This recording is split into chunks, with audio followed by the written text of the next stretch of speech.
लौ है साथीहरू, के छ हालखबर? सन्चै हुनुहुन्छ ल है। अँध्यारो भयो भनेर मैले लालटिन पनि बालिदिएको छु है उज्यालो आउनको लागि। हामी चाहिँ सपिङ गर्न जाउँ भनेर हिँडेको सरर हेरौँ कस्तो राम्रो त्यो चाहिँ दरबार हो होइन।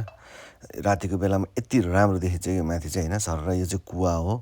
साउदी अरबतिर अब यस्तो कुवालाई टक्क बनाएर कस्तो दामी बनाएको छ क्या। सरर हेर्दा पनि मनै लोभिने होइन। दसो दसो गरेर हामी मार्केटभित्र पनि आइयो। मार्केटभित्र अब सामानहरू हेर्दैछौँ के किनियो के लैजाने हो भनेर। अब आज यसो अफर चलेको बेलामा हल्का सस्तो हुन्छ, 2-4 रुपियाँ भने नि सेभ हुन्छ नि त। त्यसले फेरि अर्को केही सामान किन्न पाइन्छ भनेर अब यसो अफर चलेको बेलामा सामान किन्नु भनेर आएको होइन। आइयो दुईजना टक्क भित्र छिरेर सामान किनेर पनि फर्कियौँ। सर अब यो टक्क यो चाहिँ अब पार्किङ हो, खासै गाडीहरू पनि छैन यतातिर होइन। यस्तै हो। म चाहिँ अब रन्किँदैछु। अब सामान भ्याइयो किनेर दुईजना हामी रुमतिर पनि फर्कियो। म चाहिँ गीतको तालमा नाच्दैछु। मन पऱ्यो, सेयर लाइक गर्नु होला।